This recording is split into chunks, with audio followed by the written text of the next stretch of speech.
Hello, I'd like to welcome everyone to today's webinar on breeding for nutrition in organic seed systems. My name is Alice Formiga, and I'm the webinar coordinator for eOrganic. eOrganic is the organic agriculture community of practice with eExtension. We're a community of cooperative extension service personnel, researchers, ag professionals, organic certifiers, and practitioners. You can find all of our published articles, videos, and our many recorded webinars on organic farming topics on our website at extension.org/organic_production. This webinar is a rebroadcast of a presentation given at the Organic Seed Growers Conference in Port Townsend, Washington this past January. There are several live broadcasts that we recorded at the conference that can be found at extension.org/pages/61925, but I'll be typing that link into your chat box in just a moment so you know where to find those presentations. Before we begin, I'd like to pass this over to Micaela Colley, who will be moderating the presentation, and she's going to introduce the speakers. Good morning, everyone. This is Micaela from the Organic Seed Alliance. We have three presenters this morning, the first of which is Philipp Simon. He's a USDA Agricultural Research Service geneticist and a professor of horticulture at the University of Wisconsin-Madison. His research on carrot and garlic genetics and breeding is conducted to improve these crops for growers and consumers. Some of his key areas of interest include carrot and garlic genetics and the development of genomic tools and genetic improvement of carrot root knot nematode resistance, crop diversity and origins, and the nutritional quality and flavor of both carrots and garlic. Philipp is also the PI on a new project called the Carrot Improvement for Organic Agriculture. Alice will give you the URL for that website at the end of this talk. Jim Myers will be the second speaker. Jim Myers holds the Baggett-Frazier Endowed Chair of Vegetable Breeding and Genetics in the Department of Horticulture at Oregon State University. He works on a number of crops, including dry and snap beans, edible potted pea, broccoli, tomato, winter and summer squash, and sweet corn. His main interest has been to improve vegetable varieties for disease resistance and human nutrition, while maintaining quality and productivity in improved varieties. Jim is also breeding tomatoes, broccoli, and summer squash for organic systems.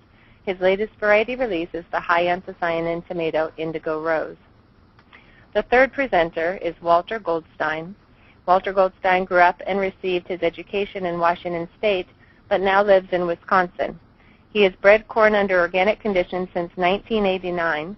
He was the research director at Michael Field's Agricultural Institute for 25 years.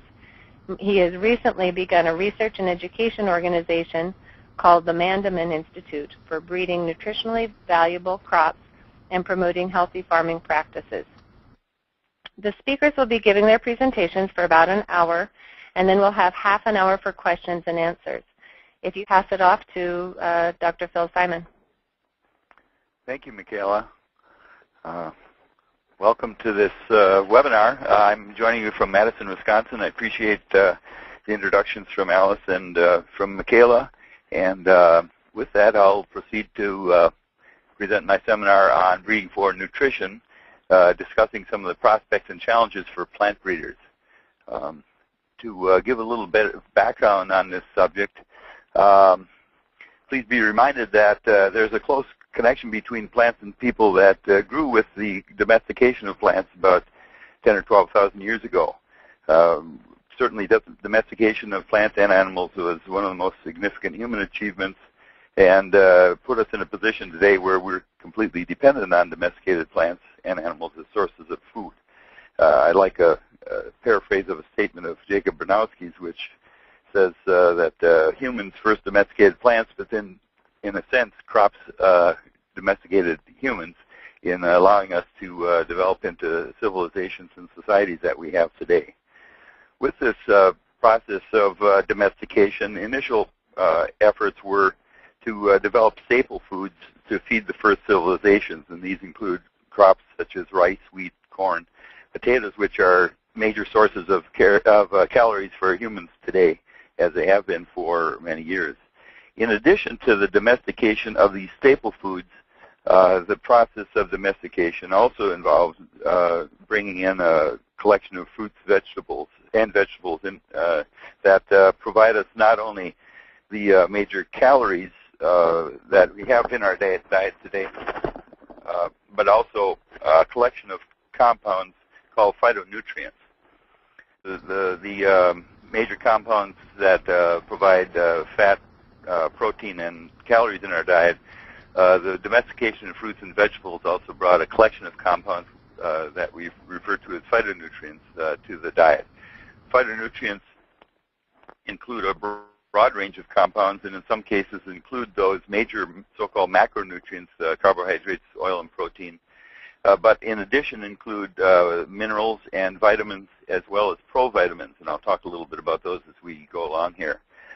In general, the definition of phytonutrients are those compounds that are in plants that have health-enhancing benefits, and some phytonutrients you might be familiar with include lycopene in tomatoes, sulforaphanes in broccoli, anthocyanins in strawberries and many other fruits and vegetables, and thiosulfonates in onion and garlic, just to name a few. So given this collection of nutrients that plants provide in our diet, let's take a look at where we are in supplying nutrients to consumers today.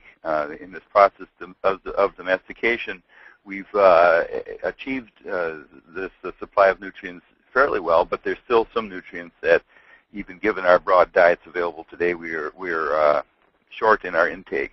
And I'll talk about primarily from the U.S. standpoint because that's where we have more information.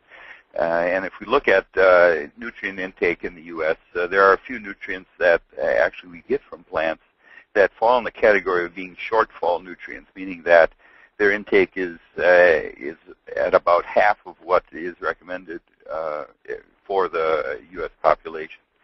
Some of these phytonutrients, and you see listed on the screen, include two vitamins, vitamin A and C. This survey, by the way, goes back to a 2004 evaluation, and the inclusion of vitamin E and folate wasn't very complete. These probably also too should be included. In addition to these vitamins, there are several minerals, calcium, magnesium, and potassium, in addition to fiber, that are shortfall nutrients in the U.S. diet today. And this is interesting to see that we have these shortfall nutrients at the same time we have an obesity problem in the U.S., where it's estimated that roughly a third of the adults and a sixth of the children and adolescents are obese. Globally speaking, just to give a little bit of a global perspective, undernutrition or malnutrition is even more significant problem, particularly for iron and what's referred to here as VAD, which is vitamin A deficiency. And like the U.S., in addition to these undernutrients for certain compounds, there's an obesity problem for the rest of the world, as we're experiencing in the U.S. So given this interesting situation where we have an under consumption of certain nutrients, we see nutritional diseases quite common in the developing world. And these are often vitamin-specific deficiencies, but in addition include overall malnutrition or undernutrition, low intake of calories. This varies quite widely, as both in terms of geographic regions and also from year to year. And I'll turn most of my attention for the rest of the talk to nutrients in the U.S. diet, because that's where we have the major database. But some of these problems also certainly are prevalent in the developing world. So looking at food sources in the U.S. diet, especially looking at those where we have an undernutrition or low intake of nutrients, this next slide has a somewhat complicated table where along the left side we see the major macronutrients, carbohydrates, protein, and fat, where you see over 50% of the carbohydrates come from plant sources in the diet. These would mainly be from cereals, as you can see across the top. More than 40% of our carbohydrates coming from cereal crops. Likewise, for protein and fat, we have significant intake coming from plant sources in the diet. This is broad spread over vegetables and potatoes, fruits, and cereals. Going further down the list, we see some of these nutrients that are examples of shortfall nutrients where we have an inadequate intake.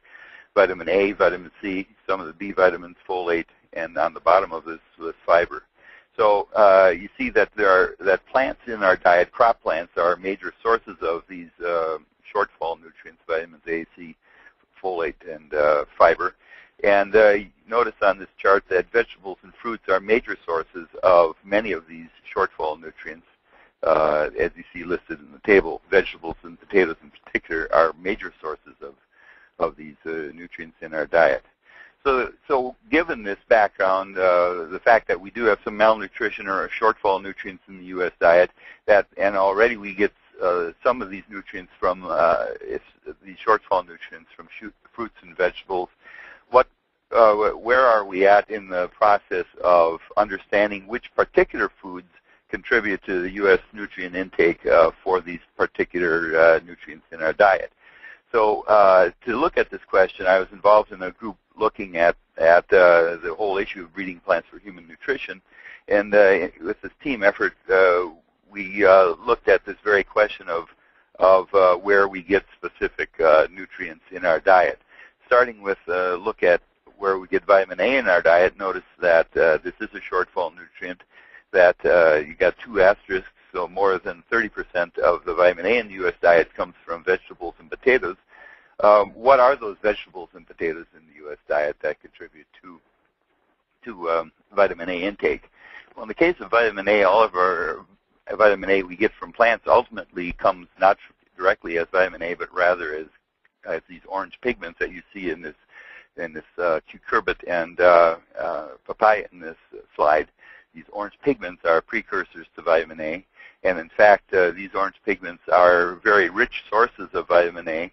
So looking at this quite complicated slide, I think it's interesting to present because it shows our specific sources of vitamin A in the U.S. diet. And this list, it comes from the survey that's mentioned on the top, and the website is given elsewhere in the presentation, where the single largest source of provitamin A orange carotene pigments, beta carotene in this case, comes from carrots, raw carrots in particular.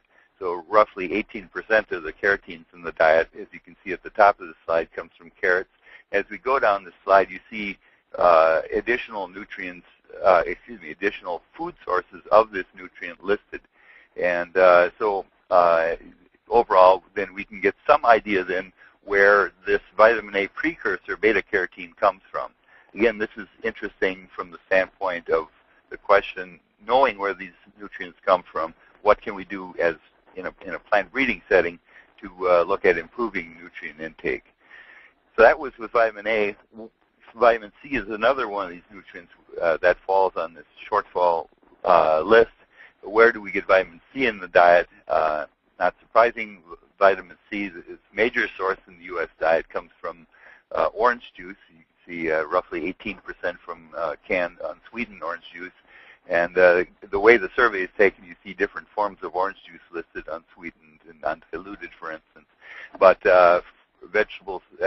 fruits in particular are very rich sources of vitamin C, but also note that there are some vegetable sources of vitamin C on this list, things like broccoli and tomatoes. So these are 2 of the shortfall nutrients, vitamin A and vitamin C, and these are some sources in the U.S. diet where we get those nutrients from. So we could go through this for all the nutrients, but I think the point to look at at this point in the presentation is which targets should we look at, which nutrients should we look at targeting for genetic improvement. We know there are nutrients in the U.S. diet, and for that matter in the developing world, for which there are shortfalls. Which nutrients should we target, and how can we improve the delivery of those nutrients to consumers in a plant breeding setting?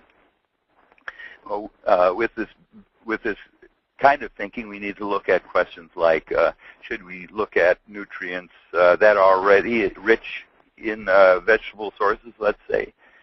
Look at improving vitamin C in fruit sources from oranges as a breeding goal, or should we look at less well-characterized phytonutrients?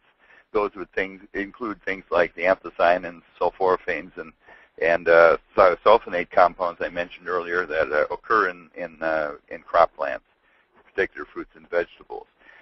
the analysis of many of these nutrients can be expensive and often can be complicated. So if you're going to have a goal of improving nutrient delivery to consumers, this is certainly something you need to think about.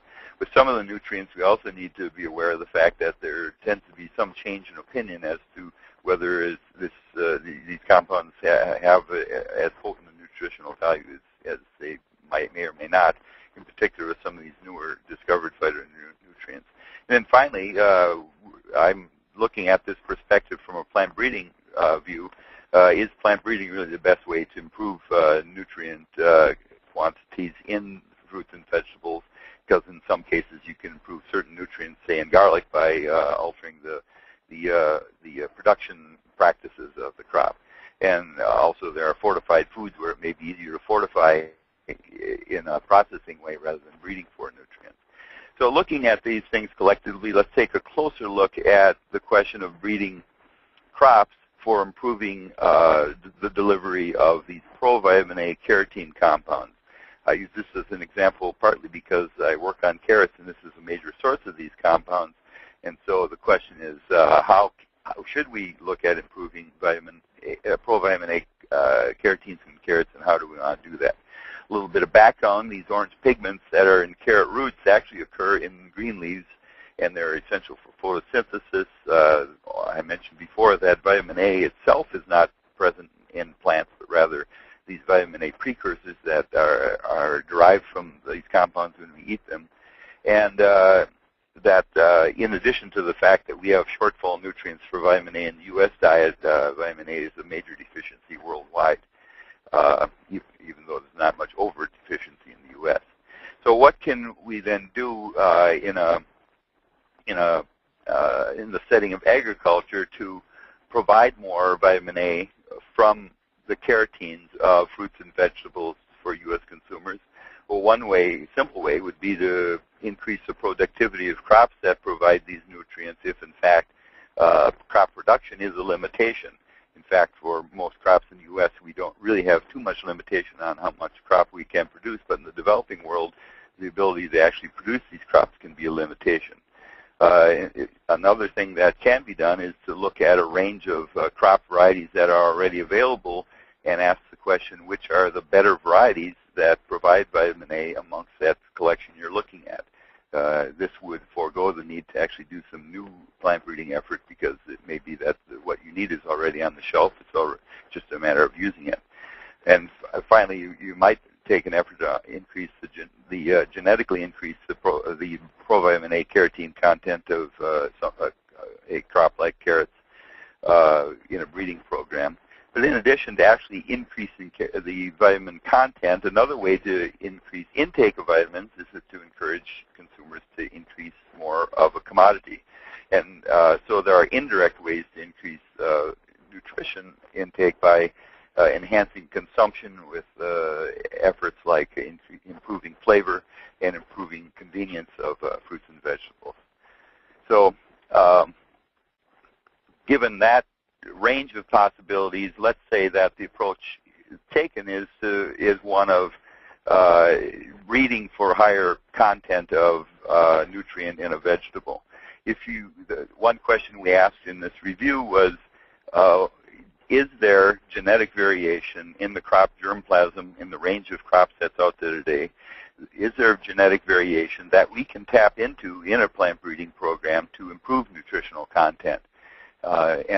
So we reviewed some of the literature and found out that the short story is that for all cases, in almost all cases, there's quite a broad range of genetic variation in the crop plants that we're using in breeding programs that would allow for breeding for improved content of these nutrients for virtually all crops, for virtually all nutrients. Case in point here being for carotenes in carrots. Current carrots today in the U.S. contain about 80 parts per million beta-carotene. There's beta-carotene content up to 300 parts per million in the broad range of carrots that's out there. So this would be an example where we could certainly breed for higher carotene content in carrots.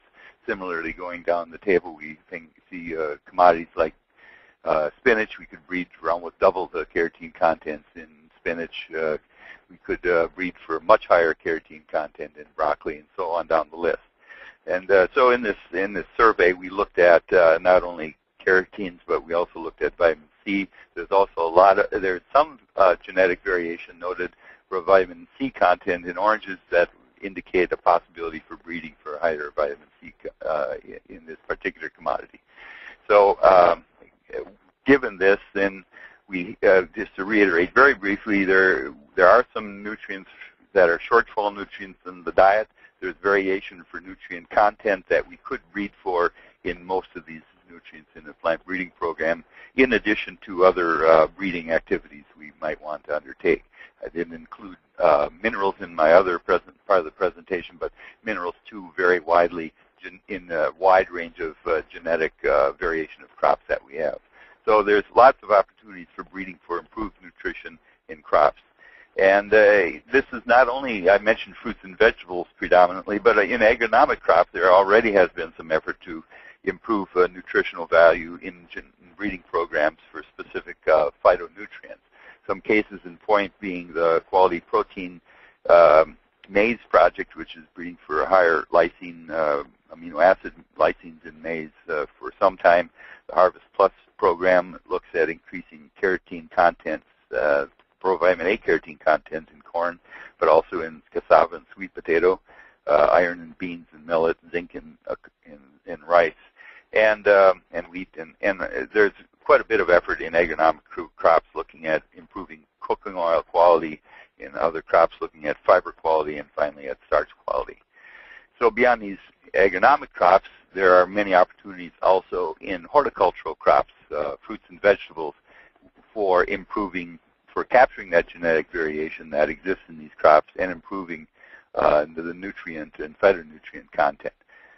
There's some examples already in place where there is wide range of phytonutrient variation that you can estimate visually by looking at something like sweet potatoes, where the darker orange color of this range of sweet potato germplasm shows that it reflects the difference in carotene content. In addition to that, these white sweet potatoes would have none of these provitamin A carotenes. Looking at this next slide, it might not be immediately obvious what we're looking at, but these are slices of bananas. There are very dark orange bananas that have high provitamin A beta carotene in them that could be used immediately as a richer source of vitamin A, and this is being proposed in parts of the developing world.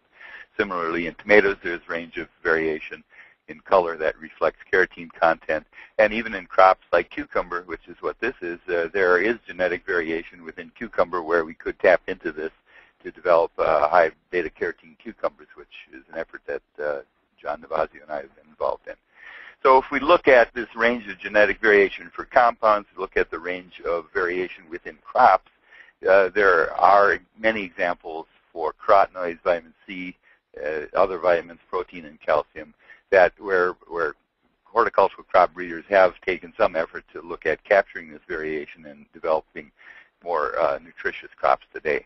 So looking at a specific example in more detail, crop that I work with, predominantly carrot, where can we go with increasing the provitamin A carotenoid content of orange carrots? There's a wide range in carrots, as I mentioned before, that is in carotene content that's reflected in color, as you see in this picture.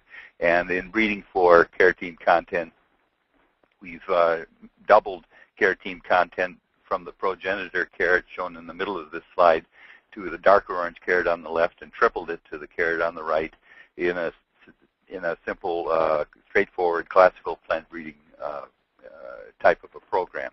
So lots of opportunities for this in carrots, and this is in fact translated to a more nutritious carrot crop today, roughly double of the 1950s in carotene content, simply by the whole process of plant breeding. So that today a carrot contains roughly half of one carrot food provides enough vitamin A for half of the vitamin A needs of an adult today. Now, if we improve nutritional quality, though, we also want to be sure we improve flavor and convenience, because at the end of the day, consumers will look for variables like flavor as being more important than nutritional quality. So again, very briefly, we've we have improved carrot consumption by several of these breeding techniques: convenience, breeding for convenience, it's baby carrots, breeding for better flavor, and breeding for higher carotene content, so that the actual per capita consumption of carrots today is higher. And with a higher carotene content, we've increased the vitamin A intake as well. So that if we look at carrots in terms of a nutritional benefit, we can get 1 square meter of carrots, about 2,500 carrots, which can be easily grown in a year, provides enough vitamin A for 10 adults. And this is an example of one of the few crops where we've improved nutritional quality over time. So genetic improvement of nutrients can be undertaken with simple tools in some cases. In other cases, requires complex lab analysis. One thing that should be noted is that breeding for nutritional quality typically imparts no economic value to the growers of the crops, and so from a marketing standpoint, this makes it difficult to market on nutritional value alone. And furthermore, this is because the nutritional content can not easily be labeled. So improving things like flavor is important if we're looking at ways to increase the intake of vegetables for consumers.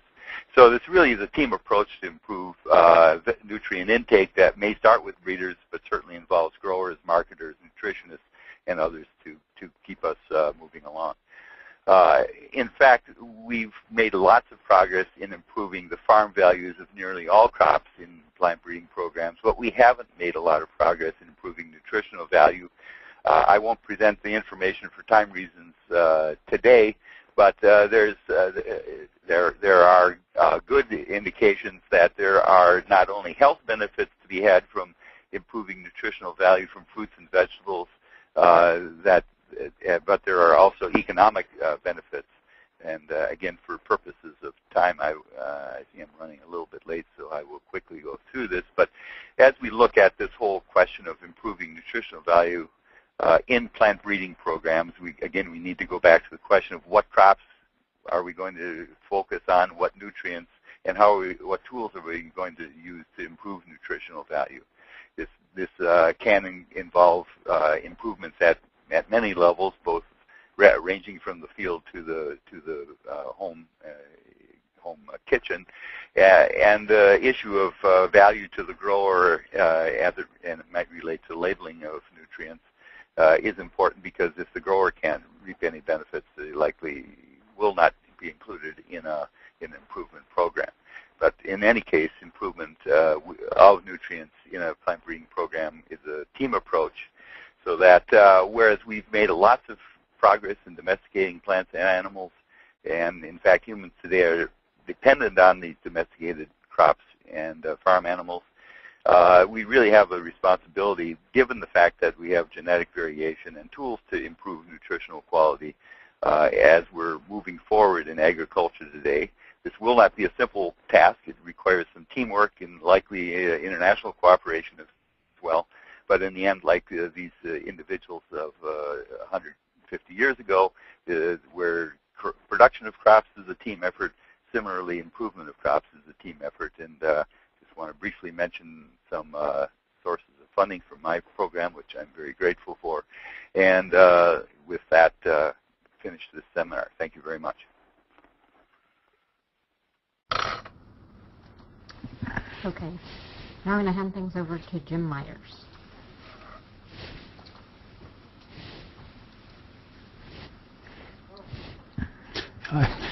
Whoops. Hello, everyone. Jim Myers here.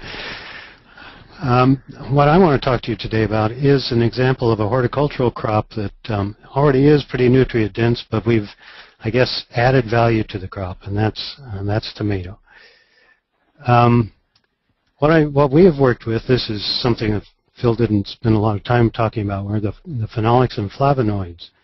And these are compounds that I guess aren't essential for humans in the diet, but they do have, they've been shown to have various health benefits. But there are two basic classes of these compounds, the phenolics and the flavonoids. We've focused on the flavonoids and in particular anthocyanins, but they have a lot of similarities with in structure and in biological activity. The phenolics tend to be more simple in structure, but also have similar biological activity. And one of the things we've found in our work is that by increasing levels of things like anthocyanins, we often increase the level of phenolics as well. Okay, so these compounds have various biological activities. They're pigments that we often see, especially the anthocyanins. Like there's a picture of an eggplant flower and a radicchio head, and then a field corn with anthocyanin pigments. The flavanols are a good example of that is the yellow onion. They're kind of yellow and brown pigments.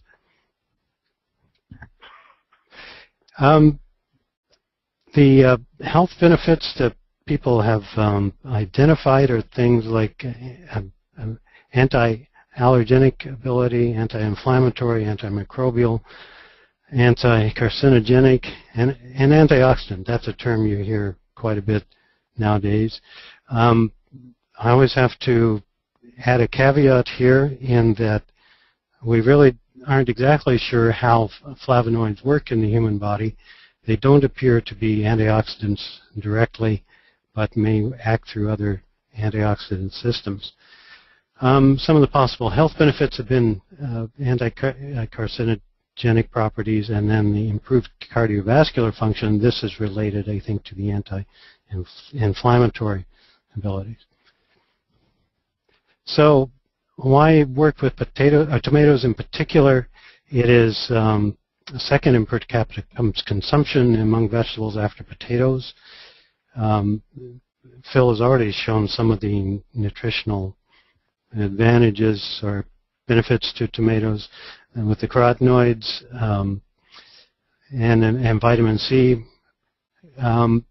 Carotenoids, by the way, are lipophilic compounds. You find them in the fatty fraction, whereas the flavonoids and anthocyanins are in the water-soluble fraction. So there's a complementary aspect to working with these two phytonutrients. So how can we go about increasing this? Tomatoes in general are relatively low in flavonoids in the fruit, and generally they're absent in the anthocyanins are absent in these kinds of fruits. Two approaches. One is transgenic. There's been some work done of this sort where various genes have been introduced in tomato that upregulate anthocyanin production. An example of that is shown in the picture the upper picture. And the approach that we've taken has been to use genes that come from wild species. And here is an example of a wild species, Solanum pruviatum, which has purple anthocyanins in the fruit here. This is a green-fruited species that, unlike tomato, does not develop red fruit. They remain green when they're entirely ripe. And this happens in several tomato relatives, and several of those genes have been introduced into tomato. Tomatoes have an excellent set of genetic resources. There's a genetic stocks collection where there are many of these genes available, and that's what we've done, is request these sources of these materials from the collection and work with these. There's a lot of wild species available, and the other thing that's very nice is that there's a lot of literature in tomato on fruit development. That's pretty handy. So here in a nutshell is the genetic material that we've been working with. You see gene symbols here. ATV stands for Atroviolaceum. These represent two accessions carrying that particular trait. This comes out of Solanum cheesemanii from the Galapagos Islands, and some work that Charlie Rick did a number of years ago. ABG stands for aubergine, and this is a gene that comes out of Solanum lycopersicoides, and then anthocyanin fruit is one that comes out of Solanum chilense. And notice that there are varying degrees of anthocyanin in these. In the ATV types, you can't even see the anthocyanin, although if you look at these with a magnifying lens, you'll see individual cells on the epidermis that have anthocyanin in them, whereas there's better expression in ABG and AFT. We've not worked as much with ABG because it seems to be unstable and we can't fix it in the fruit. So primarily our work has been done with AFT, and what we learned was that we can dramatically increase the expression of anthocyanin by combining ATV with either AFT or ABG, and that's this fruit you see down here in the center. It's a double mutant. AFT is a dominant, ATV is a recessive, so you have to do a little bit of selection work to get the two of them together. One of the characteristics of ATV is this purple foliage that you see in the fruit or in the plants in this picture here, and that's a nice selectable marker. You can combine that with selecting for the really intense pigmentation, such you see in the fruit here. Notice that when the fruit is green, you tend to get more of a bluish cast to it. Once it ripens, then it becomes more of a brownish purple. One of the questions we often get is, okay, what's the big deal? You know, there are a lot of purple and black heirloom tomatoes out there, purple Cherokee, black Krim, and so forth. Well, those are a completely different genetic system, and it's basically the green flesh gene, which prevents complete breakdown of chlorophyll, produces a brown pigment called pheophytin. And that combined with the red from the lycopene gives you this kind of motor oil type color in the epidermis and then in the interior. So it doesn't have anything to do with anthocyanins. So some of the characteristics of these high anthocyanin fruits, one is that the expression is only in the epidermis, so the interior remains showing the red of the lycopene. Another thing is that this pigment is UV sensitive, so that the pigment develops as fruit are exposed to light. And you can see in this panel here of fruit that were picked off the plant and then allowed to sit for up to 190 hours. If this was done in the dark, there was no change in pigmentation, but in the under UV light, then pigment increased in these. One of the things we found when we were breeding this material is that we were inadvertently selecting for more open plant canopies when we selected for the most intensely pigmented types as well, which stands to reason. So to quantify the amounts of these compounds in here, this table shows gallic acid equivalents, which is a measure of total phenolics and flavonoids, and then we have another set of columns that shows anthocyanins. You can see in our normal tomatoes, Legend, and a line, an accession is carrying the gene R. You can see that there are about 35, 36 milligrams per gram fresh weight of phenolics. No anthocyanins present. When we add the anthocyanin genes, we see a dramatic increase in total phenolics, and we also see the presence of anthocyanins in these materials.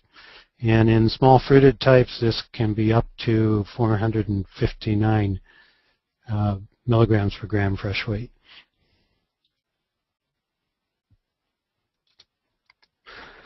So we've also looked at antioxidant capacity of these materials, and you can see that we have the 4 different accessions here, and then we've used ORAC. We have the Trolox equivalents. And in these anthocyanin types, the the Trolox equivalents range from about 900 up to over 2,000. And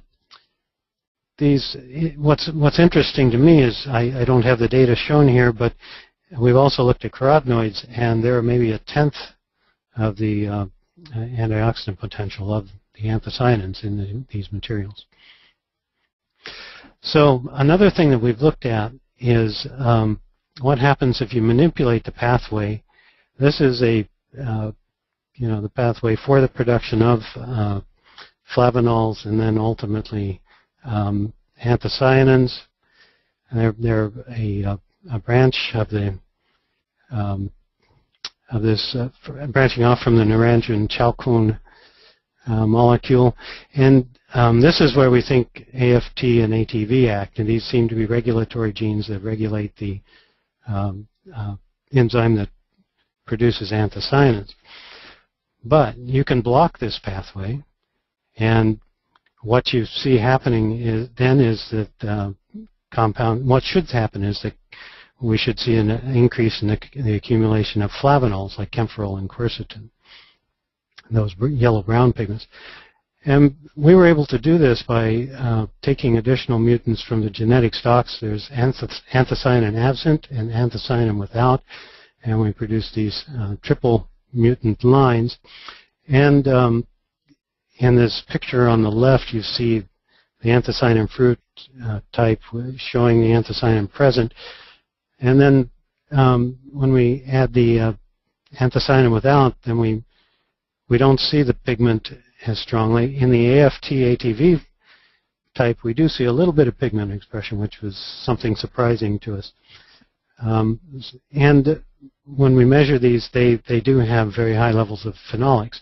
Here is the other thing is that in these types that are producing a little bit of anthocyanin, it appears to be a different form, and that when we acidify it, we see a much redder color. We don't know exactly what form it is at this point. So when we look at total phenolics here, and we're looking at camphorol, quercetin, and rutin, and you see the P20-3 is the anthocyanin line. P172 are two selections from this anthocyanin without. We see that we have increased levels of these various flavanol compounds. One of the more intriguing aspects of these high anthocyanin types has been that they seem to be more resistant to fruit decay. And if you remember back in the beginning, I said one of the properties of anthocyanins is antimicrobial activity. So maybe it's not too surprising. But we discovered this because we were taking pictures of our tomatoes out in the field and just leaving them to lay there. And so this is a picture. It's coming back 35 days after we took the initial picture, and you can see that the yellow fruited line has pretty much rotted, whereas the anthocyanin pigmented line is still very much intact.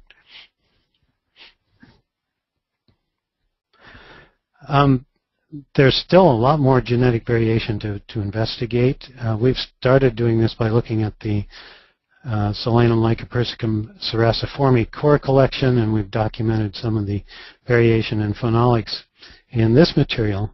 And I think this could be combined then with some of these anthocyanin genes that we've characterized and boost the levels to higher, greater quantities.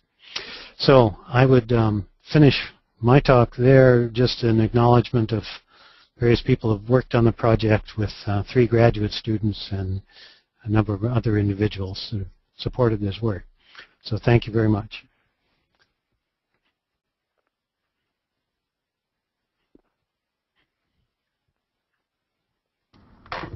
Okay, Walter, I'm going to give you the screen control in just a moment.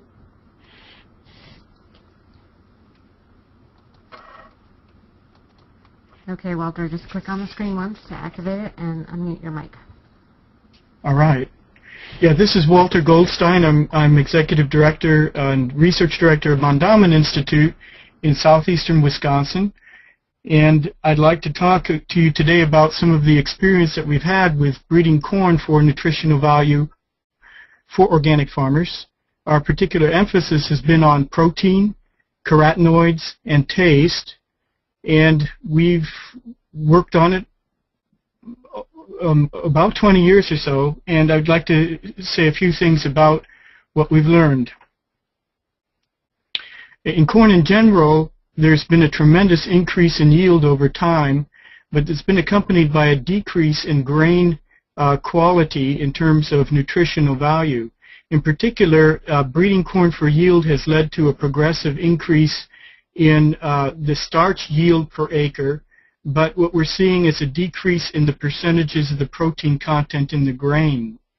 And the protein content and the quality of the corn are, of course, extremely important for the country in terms of feeding livestock. Corn generally makes up more than half the feed for livestock, and its nutritional value is very important. That's also important for organic farmers. Organic protein is very expensive, and of course it takes protein to raise animals and to build body and make eggs and produce milk and so on. We've had listening sessions with farmers starting back in the early 90s where we've asked organic farmers what kind of corn they actually wanted to have, and it became quite clear that amongst many of those, particularly those who were raising their own livestock, that they were very interested in the nutritional value of corn. And they were actually very aware that corn nutritional value had decreased over time in terms of protein content. They also were interested in mineral content, vitamin content, and they were also concerned about taste.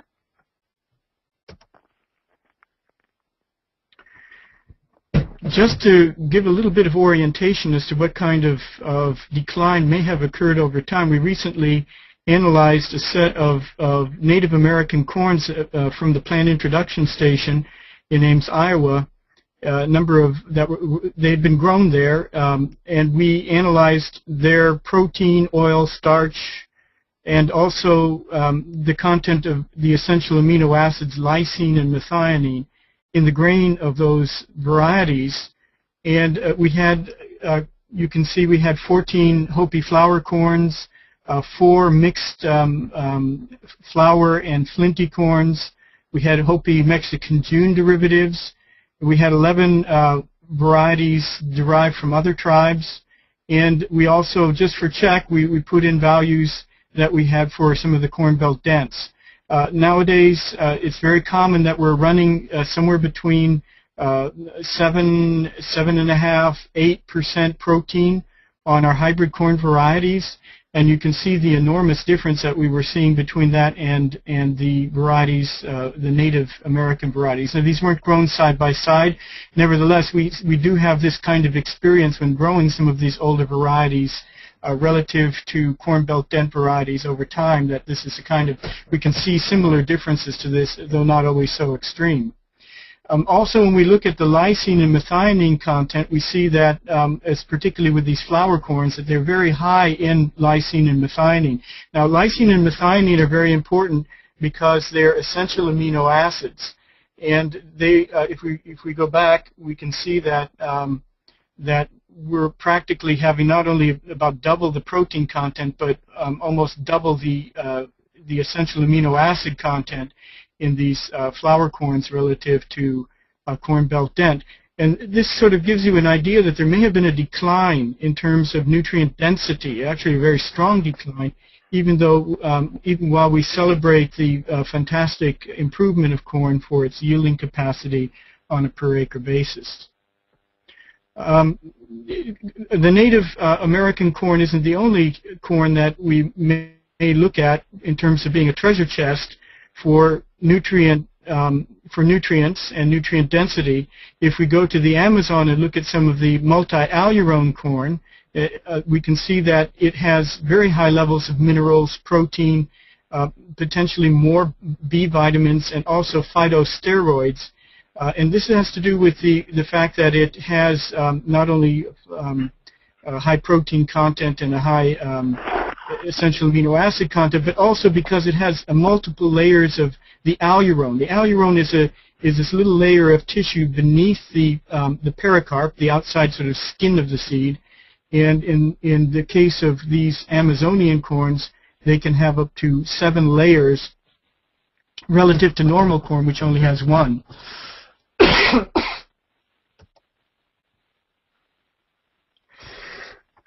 Let's go back to methionine and lysine. Why did we focus on them? As you probably know, proteins are made up of amino acids, and some of those amino acids they're called essential because you can't make them in your body. You have to get them from your nutrition.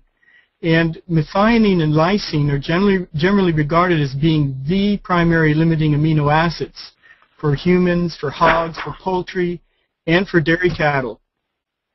Especially with poultry, methionine is crucial. It's very important for the overall health of the birds. It's important for egg production. Lysine is the second, regarded as being the second most important. And corn makes up more than half of the ingredients of poultry food in the Midwest and further east, but it's naturally low in the sulfur-containing amino acids methionine and cysteine, and also it's low in lysine. And we make up for that by combining corn with soybean meal, and also, even with organic farmers, by supplementing with a synthetic methionine. Now, this has been very controversial, and yet it's been deemed as being necessary. Organic egg production has quadrupled since 2003. And even though organic farmers probably aren't interested in feeding synthetics to their birds, neither do they want to have nutrient deficiencies. And so nutrient deficiencies and synthetic methionine, both of them are probably not consistent with organic ideals, but nevertheless, there seems to have been a kind of partnership there. However, by 2015, it should be phased out, and so there's a need for high methionine feed, high methionine corn, in order to replace it. And we do have corn that is very high in methionine.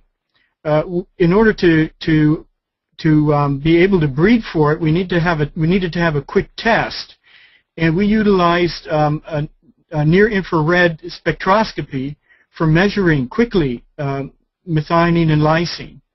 And so what we found was that we could breed high methionine and lysine corn in grain that was hard, had a hard endosperm, and in grain that was soft.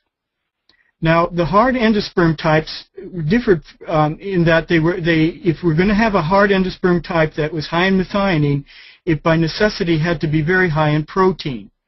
And unfortunately, in breeding with hard endosperm types, it's difficult to get from farm to farm to get a reliable protein content in the grain. It's somewhat similar to growing hard red winter wheat, that sometimes you get the high protein and sometimes you don't.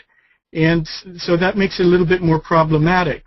But the soft endosperm types are a little bit more stable in terms of maintaining a high percentage of lysine and methionine in the protein.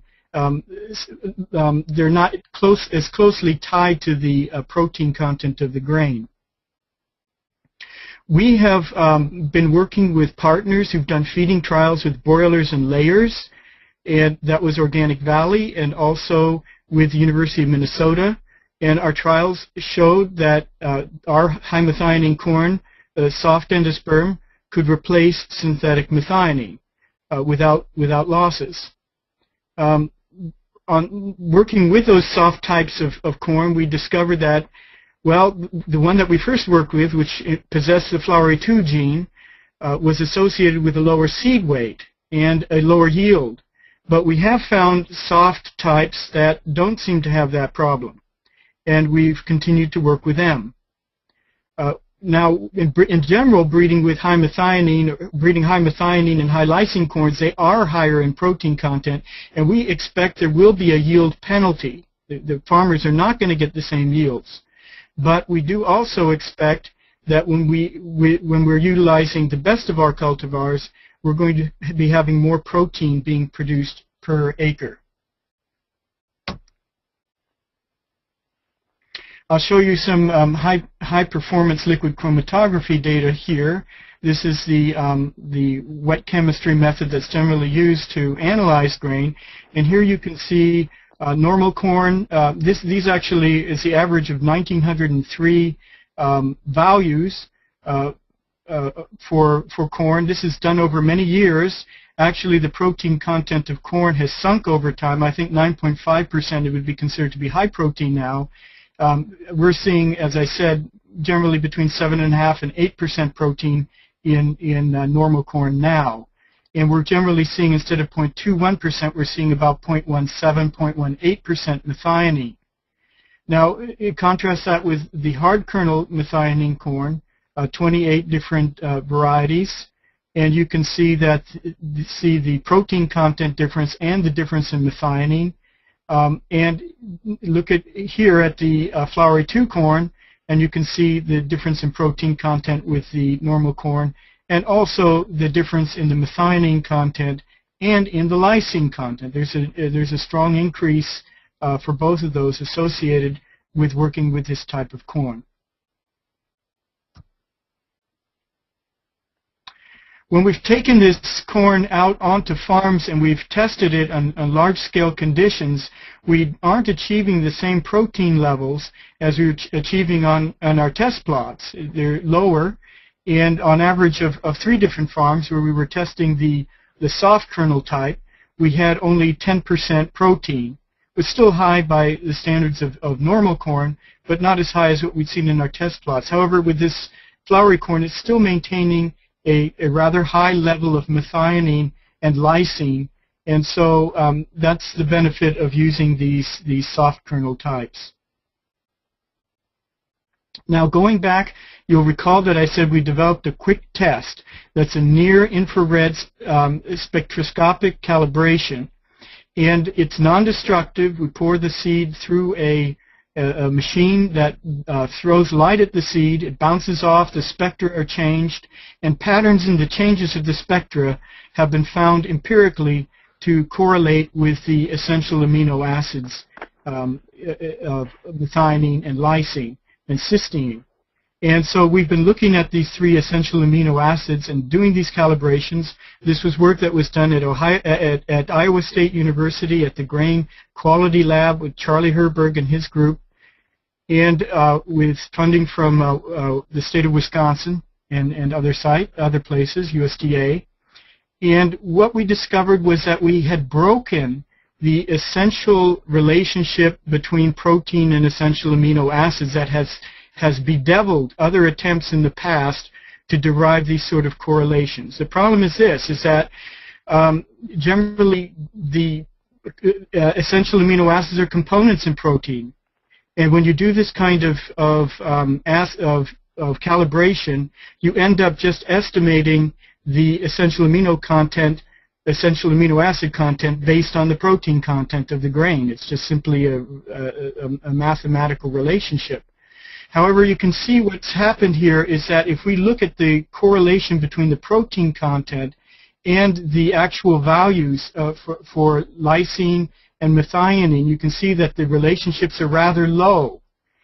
However, what we've been able to achieve with the calibration are rather high correlations or predicted values, which means that we've instead of simply recalculating essential amino acid content from protein, we actually are predicting, or this method is actually predicting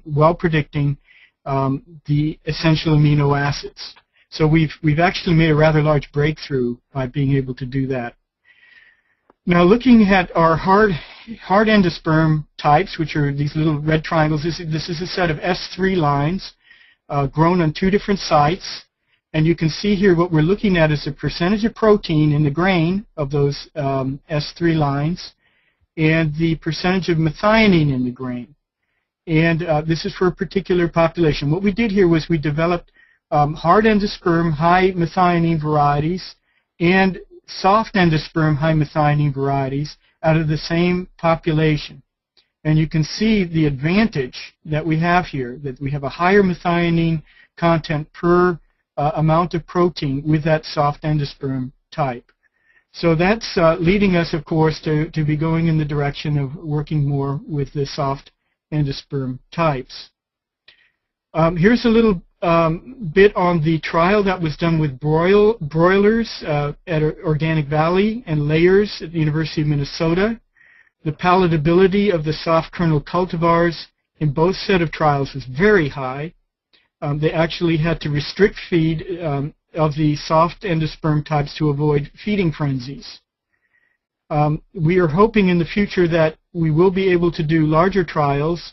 There's a team called the Methionine Task Force made up of a set of about a dozen organic poultry companies who have a keen interest in alternatives to synthetic methionine. Now, I mentioned earlier that as we go into quality in corn and we're looking at more protein, that we may lose our yield. And this is, of course, a big concern. How can we manage to combine quality and yield? And the high methionine corns generally are high protein corns. And if we select simply for high protein, we can actually be selecting for seed that's smaller. It actually has reduced endosperm and seed size. So it's important not to do that. We want to be able to select corn that produces high protein without having a reduction in that endosperm size. So we actually need to be, at least indirectly, targeting alterations in the nitrogen physiology of the plant so that it's more efficient at utilizing nitrogen and getting it from soil organic matter and putting it into the seed. So in terms of the way that we're selecting now, we've shifted going in the direction of selecting for a high concentration of methionine and lysine in the grain, but also with looking for yields per acre of protein so that we can combine the two things and not lose yield as we're selecting for quality.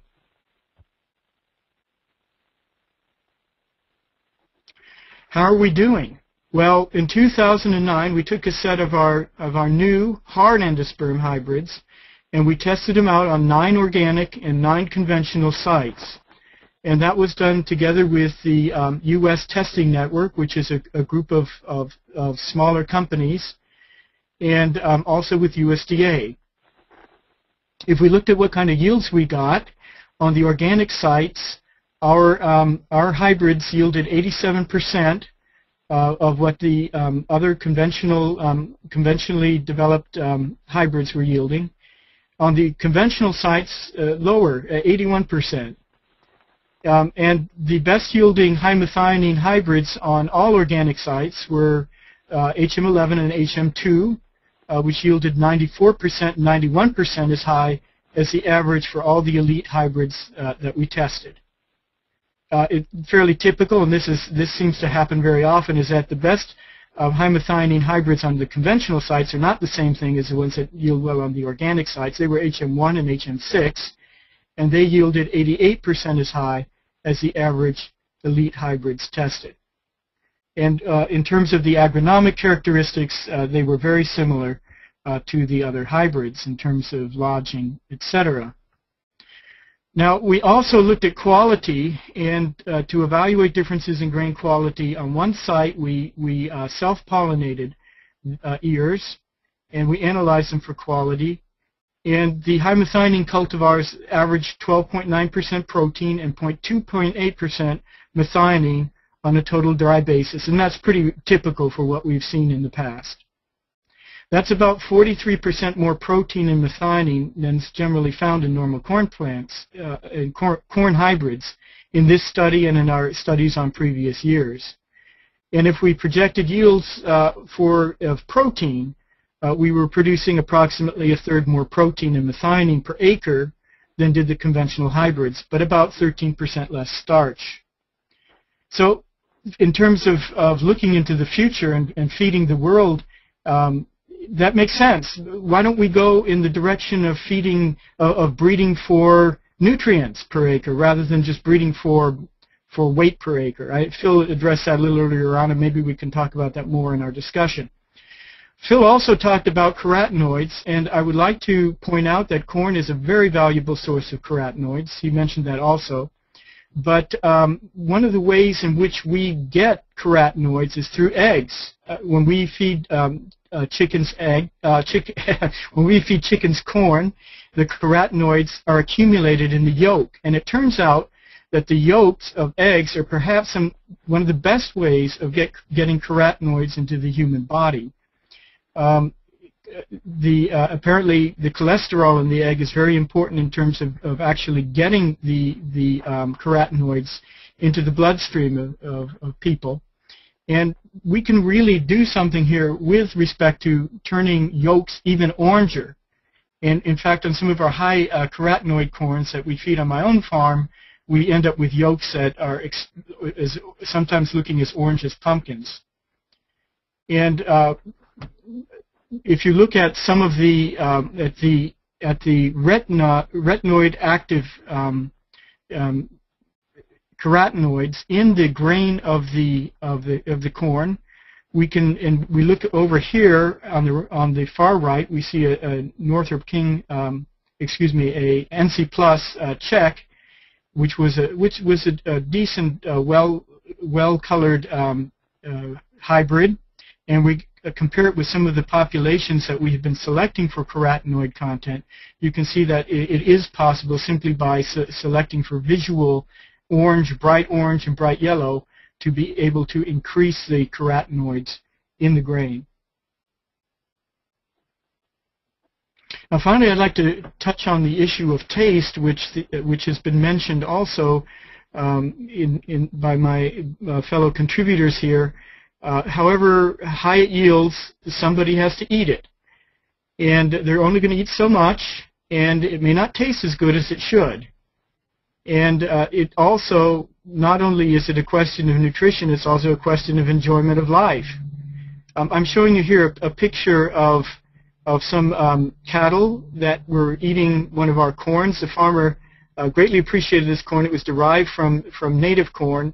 And the farmer believed that his cattle were extremely greedy at eating this particular variety versus the hybrids that he also grew. They would eat everything from this corn, whereas they would leave the stalks and a lot of the leaves of the other varieties. So there's often these sorts of factors that we don't consider when we do our breeding, but actually really make a difference for the end user. You can see those greedy little eyes.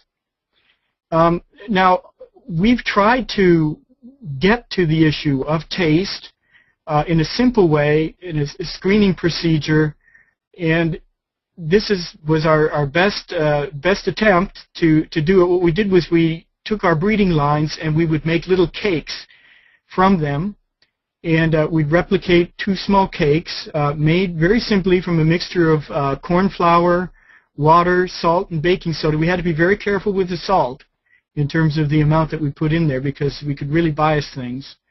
And what we would do would we would line up all of our colleagues, and every day they would take a little slice out of those cakes, and they would judge them in a very simple 1 to 5 scaling system. And it turned out over time, as we looked at the scores that we were getting, was that they actually were very highly correlated between the different people who were scoring, which was a surprise to me. In general, the result was that the more modern hybrids, the more crossing that was done with conventional inbreds, the poorer the taste. So we had very potentially lost something in terms of taste by breeding without considering it and focusing on yield. So anyway, that's as far as we've got in terms of the taste test, and I think I'll turn it back over to the moderator.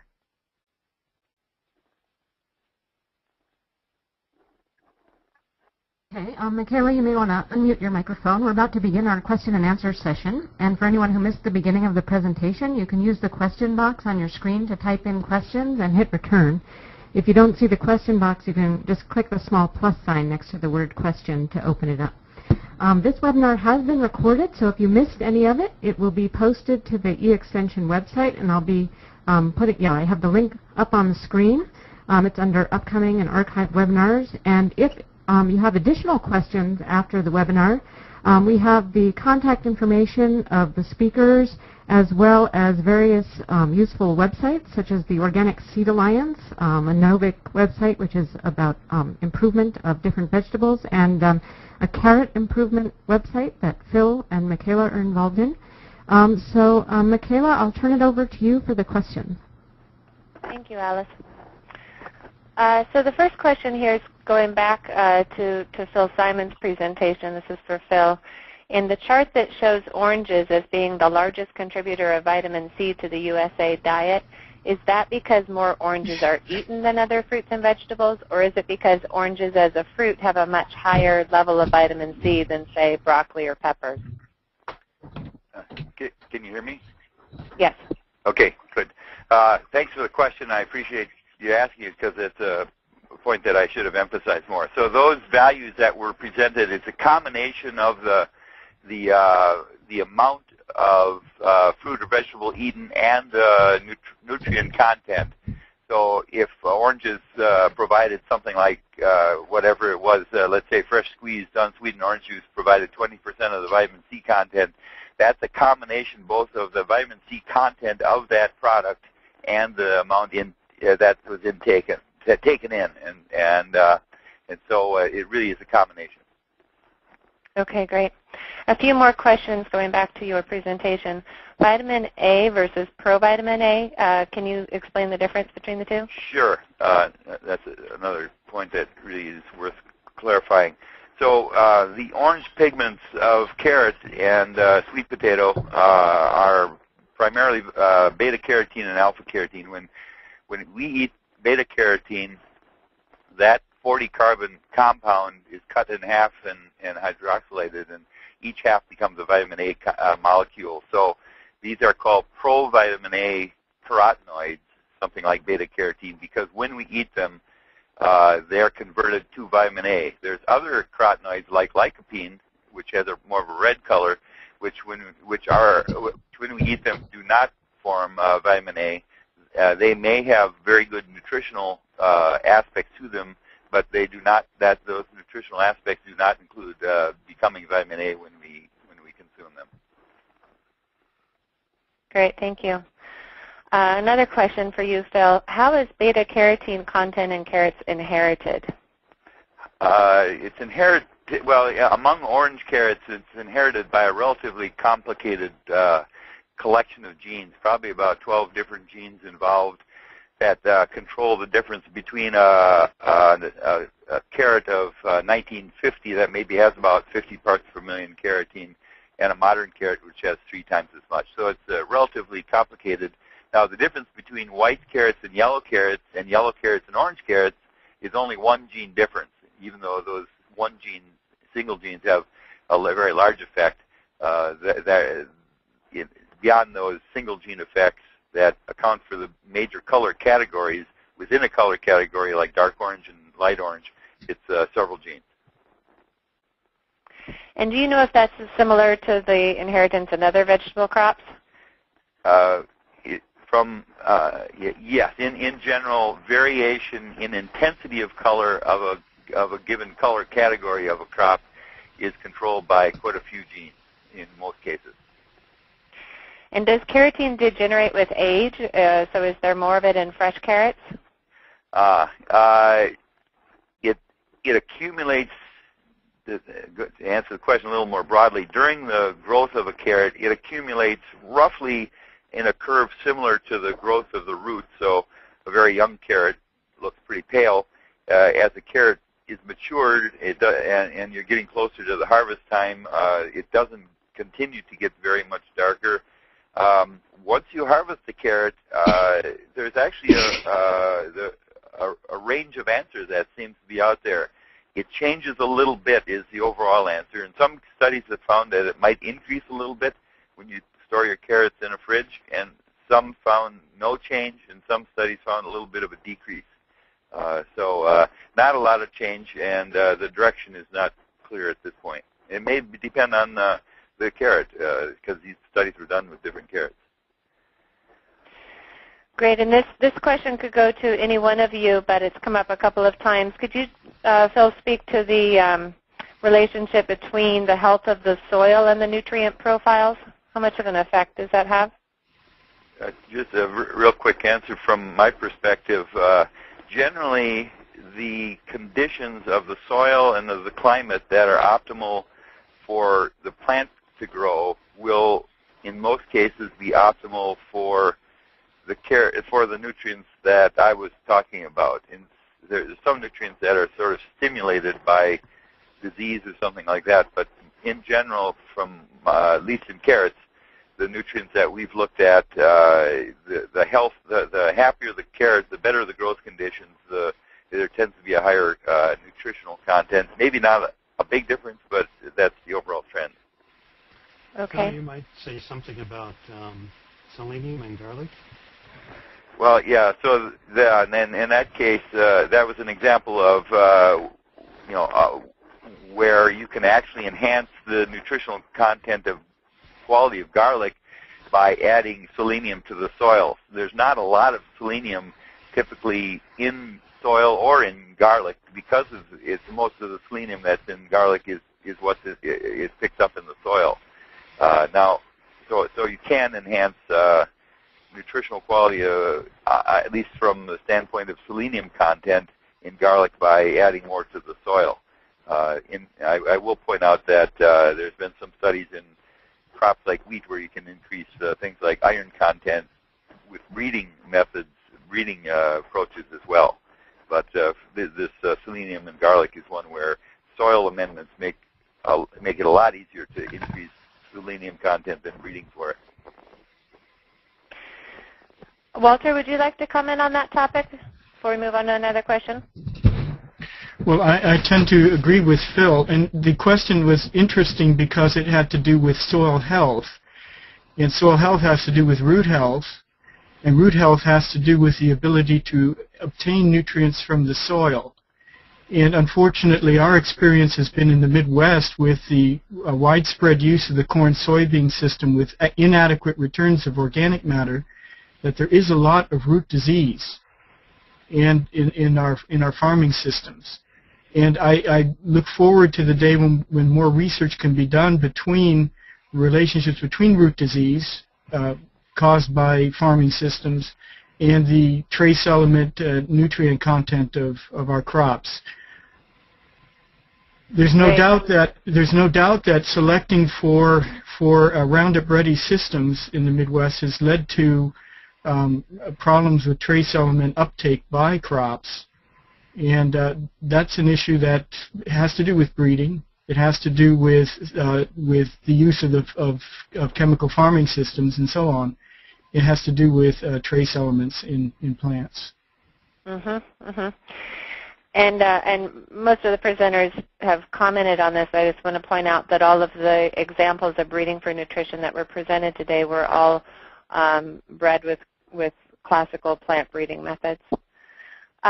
Another question for you, Walter. What level of methionine is needed in the corn to eliminate the need for synthetic methionine in the chicken feed? That's a really good question, and I'd like to have better answers on it. We've been shooting at 0.27 as a low limit in terms of being able to replace it, but discussions with poultry scientists have indicated to us that they'd like to have it closer to 0.3%.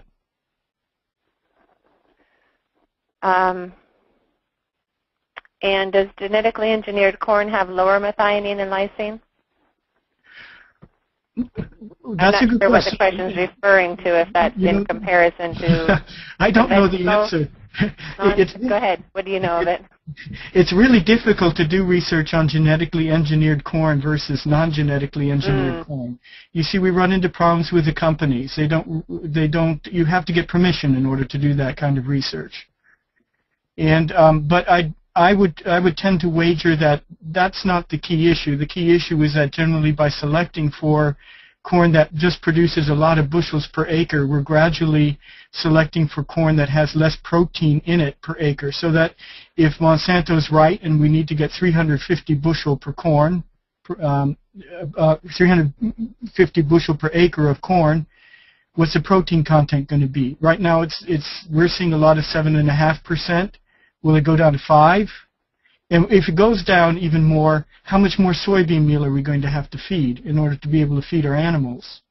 Which leads us to the question, if you produce a crop that is of less nutritional value and you have to compensate for it by growing a crop that doesn't yield as much, is this really the way into the future? I think when we're talking about feeding the world and so on, we really have to be focusing on producing crops that produce more nutrients per acre. I think Phil was right on target with that with his carrots. Thank you. Couple of questions more geared toward a public and gardeners as well. Are there ways for those of us working with preserving heirloom varieties to ensure that we're also preserving the nutritional value of those existing varieties in our seed-saving selections? And I think this question also is something I've visited with Dr. Simon about is without access to laboratories, are there tools that we can use to phenotypically be selecting on farms? I'd say those are really two different questions in terms of preserving the qualities, be it nutritional or disease resistance or anything else in heirloom varieties. The key to success is using large populations of plants rather than small ones as you go from one generation of the crop to the next. And generally speaking, you're going to preserve that variation by having populations of several hundred plants going into a seed mix of a given increase of a variety rather than a few plants. I'd say from the standpoint of increasing nutrient content, it depends on the nutrient. Something like carotene, Walter talked about it, and something like anthocyanins, Jim talked about it. You can visually select for these relatively easily, and whereas something like vitamin C, I don't know if there's an NIR method for estimating that, Walter, but that typically is run with a wet chemistry extract in the lab, and that means that if that's the case, it's going to be more difficult to do the selection, be it in an heirloom variety or whatever variety you're looking at. And can any of you point folks to sources for purchasing any of your varieties that are nutritionally superior or other varieties that have been proven to be nutritionally superior? Are any of these materials available commercially? At my website, we've got a list of both varieties that are derived from materials in my program, but also a list of carrot varieties with the novel colors that would go beyond the typical orange. So we've got a little bit of that. Otherwise, I would encourage people to ask in emails directly to me. And Indigo Rose tomato is available now from Johnny's, High Moine, Territorial, and Nichols Seed Company. Great, thank you. Walter, what about your materials? Are they commercially available yet?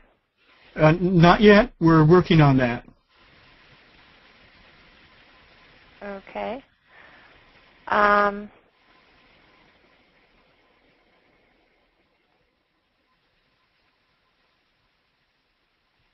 Sorry, just a minute. For Jim, a couple of questions for Jim. First, do you know how much genetic material was introgressed into the Indigo Rose tomato? Or do you have an idea about how many other genes hitched along for the ride? First question. I presume this is how much from the wild species was also brought in. Mm-hmm. I don't have a good feel for that. It could be determined with doing some markers on the material, fingerprinting. But phenotypically, the accessions we use look very normal. They look very much like regular tomatoes and had relatively good taste and quality profiles. So I don't think it was a great deal that came in from the wild species. There's not a lot of information available on what sort of approaches the people who intergress these genes from wild species use, the techniques, how many back crosses were involved. So I just can't really answer the question very The second question was, are there any restrictions on using indigo rose for breeding purposes? Indigo rose has a PVP on it, and we distribute it under a general license agreement. And there are, under PVP, there are no restrictions on using it for breeding material or saving your own seed. The main restriction would be if you want to sell it, then you have to come see us.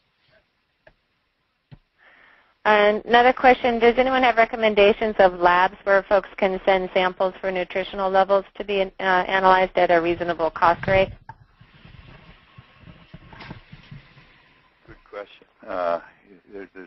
I don't have a handy answer. There had been some over time, but I'm not. Offhand, I don't have current name. All the work we've done has always been in-house, so in our own lab. So I'm afraid I don't know of good sources for that either. We've utilized the University of Missouri testing service for nutritional analysis, and particular for essential amino acids, they sort of have a very high standard and a very good reputation. But I can't say that it's a cheap way to go. It's expensive to analyze the sample, and I don't know of anyone out there who's doing that kind of work at a very cheap cost that would be amenable to easy, cheap backyard breeding. Mm-hmm. And a follow-up question, what's your opinion of using paper chromatography for on-farm research or on nutrient density? Is that to me? To, I think, any of you generally. Okay.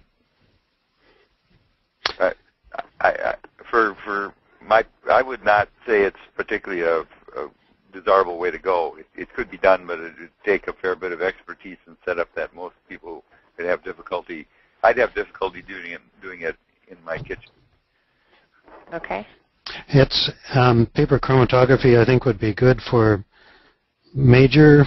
detecting major differences, but you can't quantify very well with it either. The Pfeiffer method of sensitive chromatography, which was used in the 50s and 60s, is a method that has been employed by some organic farmers for detecting quality differences in vegetables and other crops. And I think it takes quite a bit of expertise and a lot of comparisons to be able to draw conclusions from it. Most of the work that's been done with that has been in Sweden and Germany. And if the people who ask that question are interested in it, they might want to try to contact those researchers who used it. There are some sensitive methods that do seem to be picking up on some qualitative differences that otherwise are not detected. And it's a picture-forming method that has to do with the relationship between plant juices and reacting with different metal salts, in particular with silver nitrate. Mm-hmm. We have a participant that's commented that many of the soil testing labs do also do tissue testing for minerals and N protein. But the price range is about $40 to $60, so you can imagine that could add up pretty quickly. That's a good point. Mm-hmm.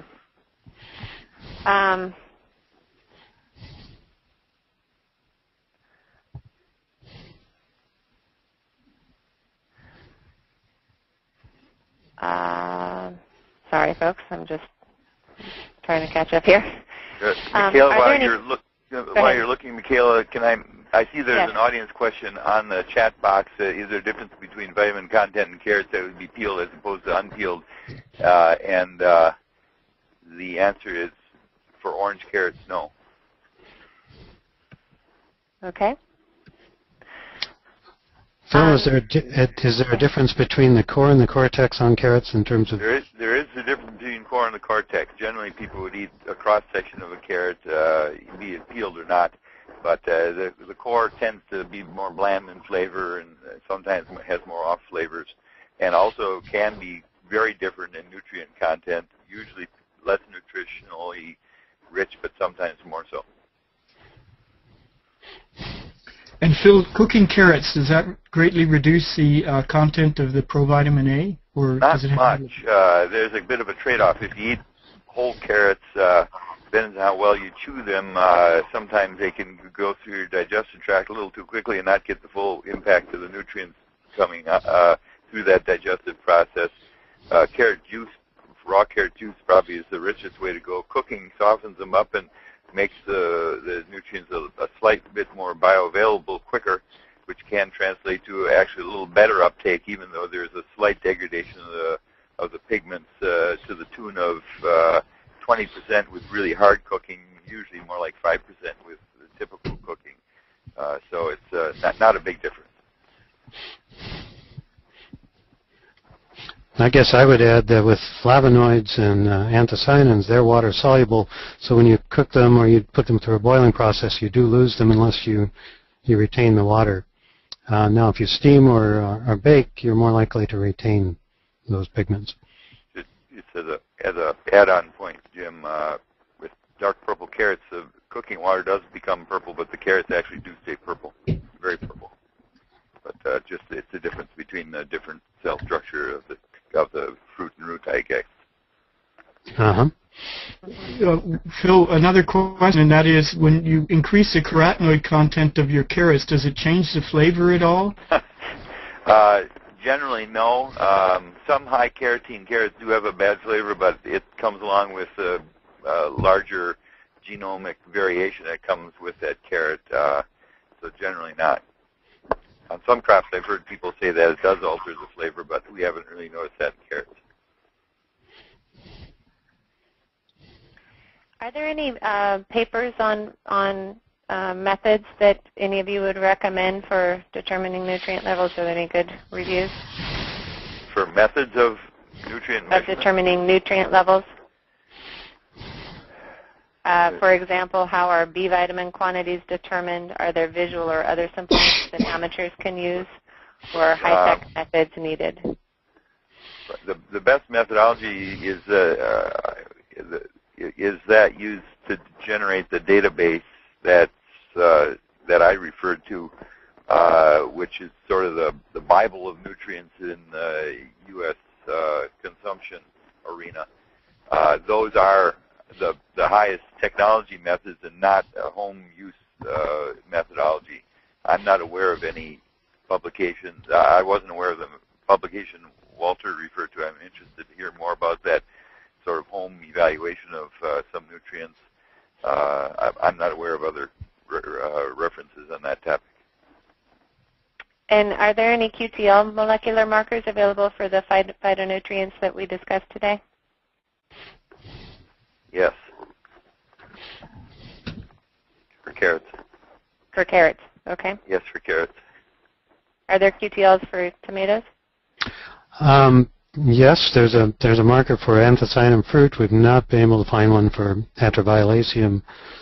And the carotenoids, there should be markers available for various genes that affect the carotenoid pathway in tomatoes.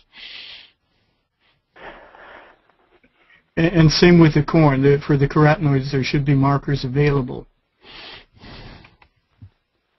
And of course, the methionine and lysine trait are generally associated with single gene mutations, and markers either are or should be available for them. And just as a general addition to this set of comments, I hope in the future that as we generate lots and lots more markers for different things, we may be able to supplant some of the lab analysis of nutrients, at least to some extent, with prediction based on QTL markers of databases for traits that do have good mapping characteristics made on a range of crops. We certainly are not at that point now, but it seems to me that in the future we might hope that this database might come together where we can actually use that molecular marker data to better predict what's going to be more nutritious without doing so much lab analysis. And can you all comment on the nutrient density trends between conventional production methods and biologically active organic production methods? Have you seen any good studies that compare the two systems? Well, I think there's Allison Mitchell's work originally with peppers, and I think there's a paper just out, and I can't remember the details on that, but the take-home for me has been that for compounds like the flavonoids, they sometimes are higher in organic systems compared to conventional. And we don't really understand why this might be, but it does seem to be a trend. Allison Mitchell is at UC Davis, and if anybody wants to look into her work, that's the only person that I've ever seen. I think there's some clear information out there that's been available to greater or lesser extent over the years, and that utilization of mineral nitrogen fertilizer leads to an increase in the crude protein content of a wide range of different crops. And the so-called true protein to crude protein ratio of a more or less finished protein versus a lot of things that may not be as finished and may not be as synthesized into protein, it will vary.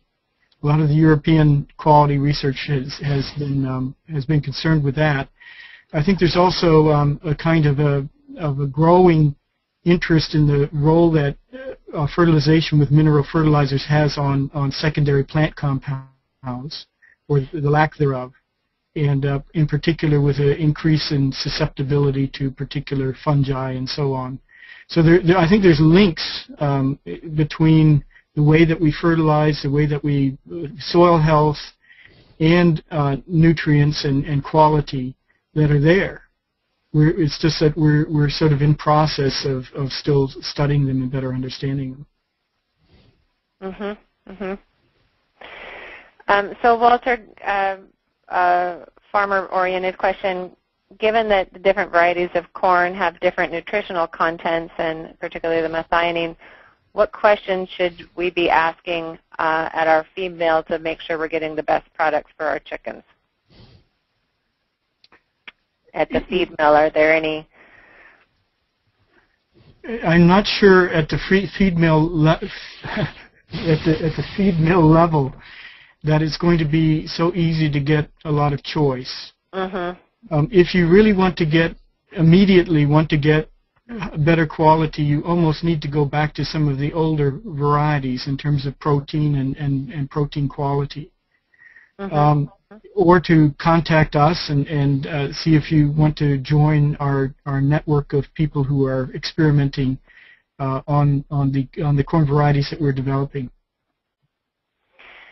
And a related question, what are organic poultry farmers planning to do for methionine after 2015? My assumption is 2015 is a time when the NOP is going to close that out. Yes, that's at least a projection. Well, it's what we need to do is to be able to get a viable alternative out there for people. And we have had changes in the regulation. The use of synthetic methionine has been extended several times now. And basically what we need to do is to get the corn out in a form that people will want to grow it. The big issue for us has been combining the high methionine trait in a reliable form with adequate yields. And that's not a simple thing to do. So that's been the focus of our effort.